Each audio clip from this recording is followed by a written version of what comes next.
میں نے جب یونیورسٹی جانا شروع کیا تو میرے گھر کا ماحول بہت زیادہ سخت تھا۔ میں یونیورسٹی میں بھی فل پردہ کرتی تھی، اور پھر انہی دنوں میرے رشتے کی بات چلی۔ ہمارے رشتے داروں میں ایک خاندان بہت امیر تھا، لیکن پتہ نہیں کیوں لڑکی کی شرط تھی کہ میں لڑکی کو دیکھے بغیر رشتہ نہیں کروں گا۔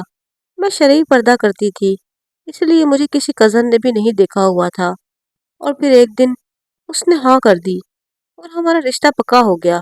میں حیران تھی کہ آخر یہ کرشمہ کیسے ہوا، اور پھر یہ جان کر ایک دن میرے تو ہوش ہی اڑ گئے کہ یہ کہانی میں اپنی زندگی کے بارے میں لکھنے جا رہی ہوں۔ ہمارے گھر کا ماحول بے حد پرسکون اور پاکیزہ تھا۔ جب میں نے ہوش سنبھالا تو پردے کی پابندی کرنے لگی، جبکہ میری بہنیں پردہ نہیں کرتی تھی۔ مجھے کسی نے مجبور نہیں کیا کہ میں ضرور پردہ کروں، بس از خود دل میں یہ خیال جا گزرا کہ مجھے پردہ کرنا چاہیے۔ میں یونیورسٹی میں بھی پردہ ہی کرتی تھی۔ گھر والوں کو کیا اعتراض ہو سکتا تھا، بلکہ ابو تو میرے اس طرز عمل پر بہت خوش ہوئے۔ بے شک میں بہت خوبصورت تھی، لیکن مجھے اپنی اچھی صورت کی نمائش کا کوئی شوق نہیں تھا، اس لیے میں گھر سے باہر قدم نکالتے وقت خود کو مستور کر لیتی تاکہ میرے رخ پر کسی کی میلی نظر نہ پڑے۔ کہتے ہیں کہ سب لوگ اپنے اپنے خاص رجحان کے ساتھ پیدا ہوتے ہیں۔ میرا بھی بس کچھ اسی طرح کا ہی رجحان تھا کہ عورتوں کو گھر سے باہر نکلتے وقت مناسب لباس میں ہونا چاہیے۔ خاص طور پر لڑکیوں کو تو بہت بن ٹھن کے نہیں نکلنا چاہیے۔ پتہ نہیں کیوں یہ میرے اپنے ہی خیالات تھے، لیکن اس باعث خاندان بھر میں مجھے تنقید کا نشانہ بنایا جاتا۔ کوئی بڑی بھی کہتی، میری کزنیں مجھے دقیانوسی کہہ کر چھیڑتی، لیکن میں تو بس اپنے ہی حال میں مست رہنے والی لڑکی تھی۔ ان کی باتوں سے مجھے کوئی فرق نہیں پڑتا تھا۔ میرے ماموں کا بیٹا طلحہ دوسرے شہر میں پڑھتا تھا، اور ماموں کی فیملی لاہور میں ہی سکونت پذیر تھی۔ میرا کبھی کبھی ان کے شہر کسی تقریب میں جانا ہوتا تھا۔ طلحہ کو میں نے بچپن میں دیکھا تھا، اور بچپن میں جو شکل ہوتی ہے وہ تو بڑے ہونے کے بعد کافی تبدیل ہو جاتی ہے۔ طلحہ کا کہنا تھا، مجھے تو شفا کی شکل بھی یاد نہیں ہے، اور اب جب وہ آتا تو میں اس کے سامنے نہ جاتی، بلکہ میں اپنے کسی بھی کزن اور رشتہ داروں کا سامنا نہ کرتی تھی۔ اپنے بھائی، ماموں اور چچا کے سوا میں سب سے پردہ کرتی تھی۔ یہ بات کافی رشتہ داروں کو ناگوار گزرتی تھی۔ کچھ حاسد قسم کی رشتہ دار عورتوں نے بھی یہ بات پھیلانی شروع کر دی کہ شفا پہلے جیسی خوبصورت نہیں رہی، تبھی اپنا چہرہ چھپاتی ہے، اور قریبی رشتہ دار لڑکوں یعنی اپنے کزن کے سامنے بھی نہیں آتی۔ جب کوئی مجھے ایسی باتیں بتاتا تو میں ہنس پڑتی۔ بھلا چاند پر تھوکنے سے اس کا کیا بگڑتا ہے؟ حقیقت چھپ تو نہیں سکتی بناوٹ کے اصولوں سے، اور خوشبو آ نہیں سکتی کبھی کاغذ کے پھولوں سے۔ خاندان کی بڑی کچھ بوڑھیاں البتہ ایسی تھی جو کہتی کہ وہ بہت خوش قسمت ہوگا جو اسے بیاہ کر لے جائے گا۔ ہر خاندان میں ایسی باتیں ہوتی رہتی۔ اصل معاملے نے تب سر اٹھایا جب میرے رشتے کی بات چلی۔ غیر خاندان سے بھی بہت رشتے آئے۔ میری پھپھو خواہش مند تھی کہ ان کے بیٹے سے میرا رشتہ ہو، اور چچا چچی بھی آرزو مند تھے، لیکن میری امی کی چچی سے بالکل نہ بنتی تھی، نہ ان کو ان کا بیٹا پسند تھا۔ امی نے میرے لیے اپنے بھائی کے بیٹے طلحہ کو پسند کیا۔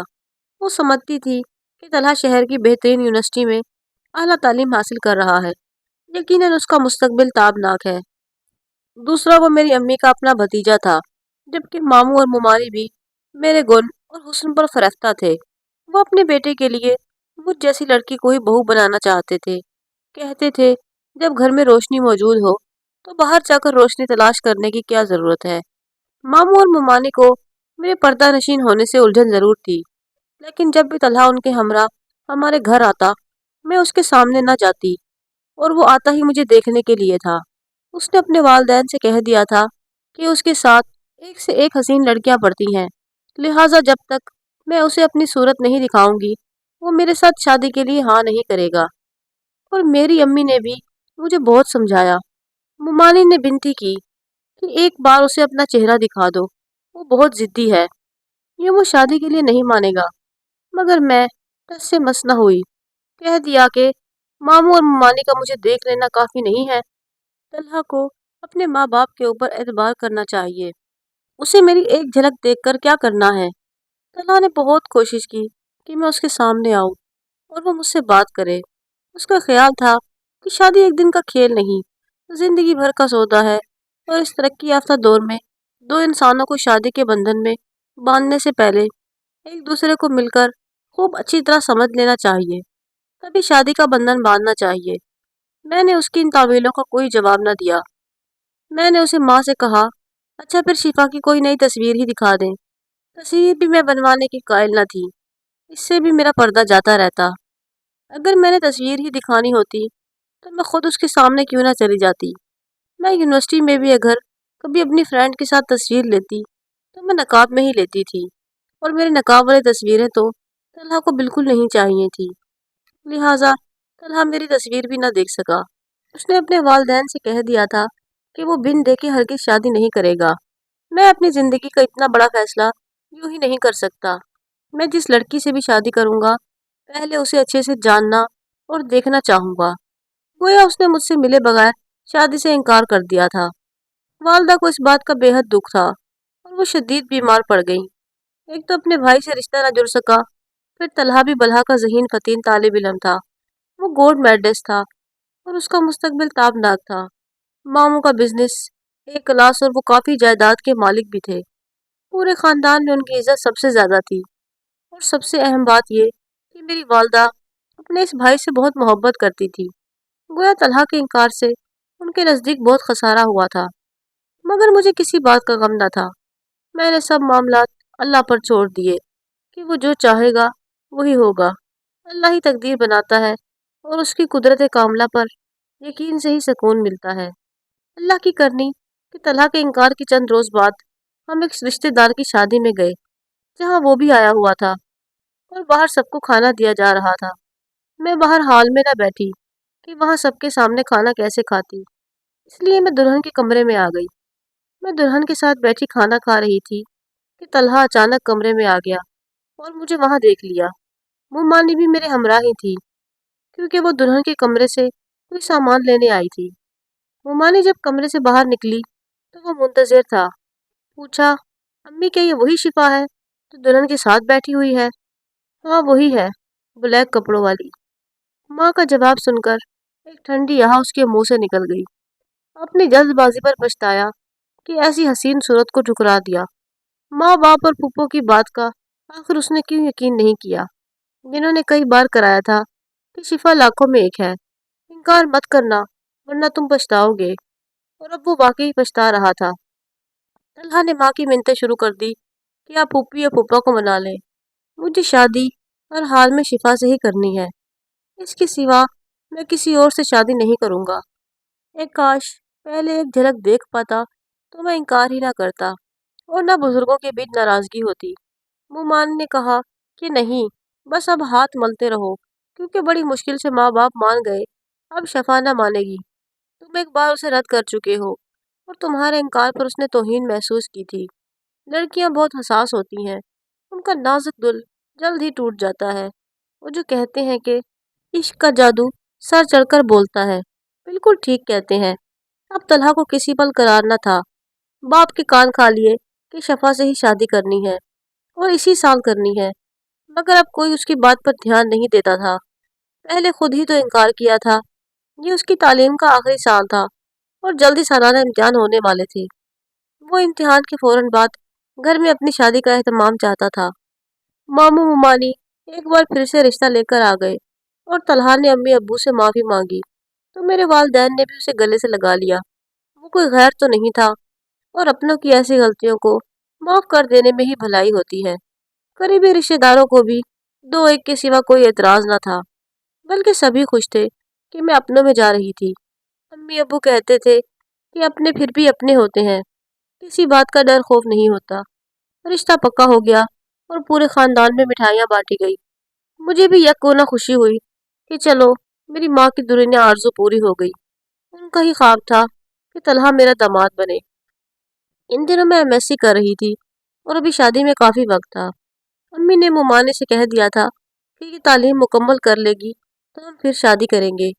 مجھ سے بڑے دو بھائی ابھی غیر شادی شدہ تھے اور ابو پہلے ان کے سر پر سہرا دیکھنا چاہتے تھے۔ ادھر طلحہ کو چین نہ تھا۔ ماموں کا فون آتا کہ باقی کام بعد میں ہوتے رہیں گے، پہلے شفا اور طلحہ کی شادی کر دے۔ شفا بیٹی شادی کے بعد تعلیم مکمل کر لے گی، اور ادھر ابو اڑ گئے کہ پہلے بڑے بیٹے کی شادی ہو جائے، بہو گھر میں آئے گی